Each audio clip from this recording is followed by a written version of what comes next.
सुरेश भट आम्ही जेव्हा चर्चा करायचो तेव्हा एक विषय आमचा सोबत यायचा की आपल्यासोबत होतं कोण. गझल लिहिणे किंवा गझल गाणे ही न मळलेली वाट होती आमच्यासाठी.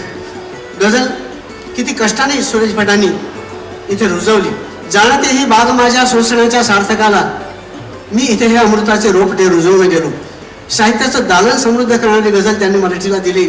त्याचा पायारोळ माधव जैनांनी अशी गझल मराठीत आणली त्यांनी आणि आम्ही त्याचे पायी झालो. आम्ही त्या पालखीचे भोई झालो आणि यथाशक्ती म्हणून मी माझ्या सगळ्या मित्रांना सगळ्या गझलकारांना हेच म्हणणं असतं की तुम्ही स्वतः मोठा व्हायची गरज नाही आहे. गझल मोठी झाली की तुम्ही आपोआप मोठे होता. तुमचं मोठेपण कोणी हिरावून घेऊ शकत. खरं तर या ठिकाणी मी एवढंच सांगेल, अशा व्यक्तिमत्वामुळं आपल्या प्रदेशाची ओळख तयार होतं.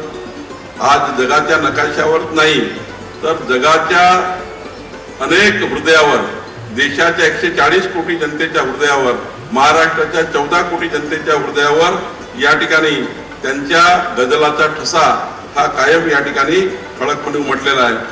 खरं तर दुःख जेव्हा शब्द बनतं, शब्द जेव्हा स्वर बनतात तेव्हा गझल जन्माला येतं असं भीमराव पांचाळीजी सांगतात. आणि त्यामुळं खऱ्या अर्थाने त्यांच्या गझलाचा आत्मा देणारे आपले पांचाळे साहेब आहेत. त्यांच्या एक एक शब्दातनं, एक एक वाणीतनं, एक एक रचनेतनं आपल्या जीवनाला प्रेरणा मिळतं, जीवन जगण्याची एक नवी या ठिकाणी ऊर्जा मिळतं. आणि म्हणून अशा व्यक्तिमत्वाचा सत्कार आपण या ठिकाणी करतोय.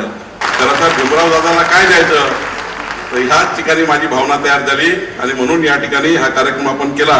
आणि दुसरं दादा, आम्ही विचार करतो आहे की या ठिकाणी आज कैलासवासी पंजाबराव देशमुख उपाख्य भाऊसाहेब देशमुख यांची 61वी पुण्यतिथी आहे.